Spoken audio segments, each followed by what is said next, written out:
came up in lights and in the Los Angeles Times. Sold out standing room only shows. Everyone telling me I'm on my way to where I really don't know. Managing a 23-bed men's alcohol and drug recovery house where the owner told me I needed to call the guys on this shit. I didn't smell any shit, so I told him I couldn't do it, and that I was fine if he didn't want me working there anymore. But he kept me on and even tried to entice me away. Asked me to name my price to not return to school at the end of the summer.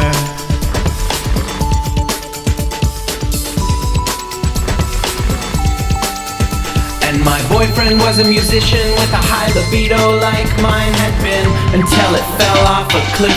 Cuddling was fine for me, but not for him. He always wanted to get it out and get it on and get it in. And me not wanting to became such a problem for him that I offered to go to couples counseling and bought books on gay male intimacy, which he agreed to read, but then he never did.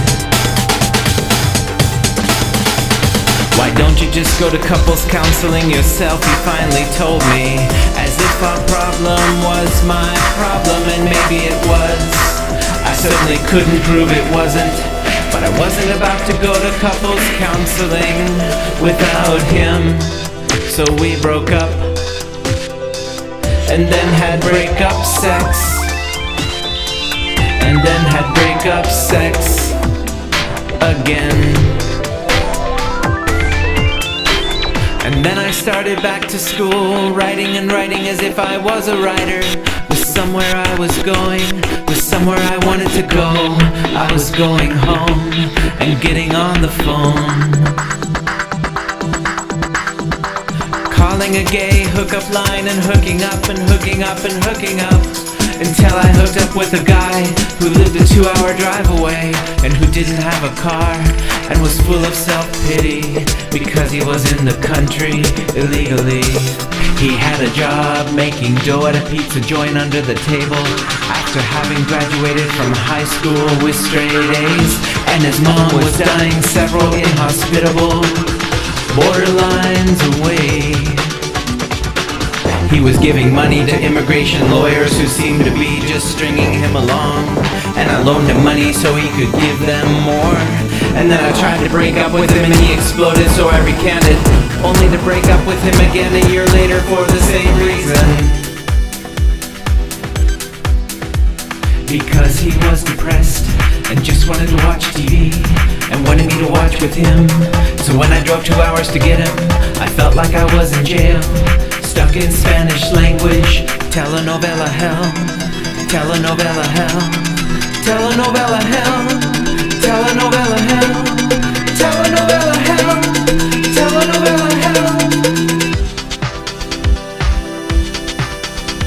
And I wanted to criticize him, tell him to get off his ass and live. I'd offered to move back to his country with him. Life is an adventure, I said. But he'd seen too many of his sisters raped in his home country by militiamen. I guess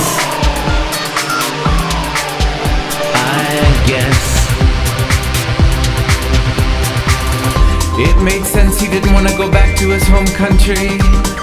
It made sense he just wanted to watch TV.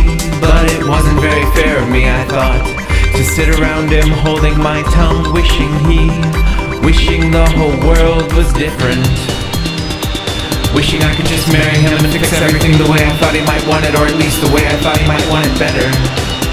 But I couldn't.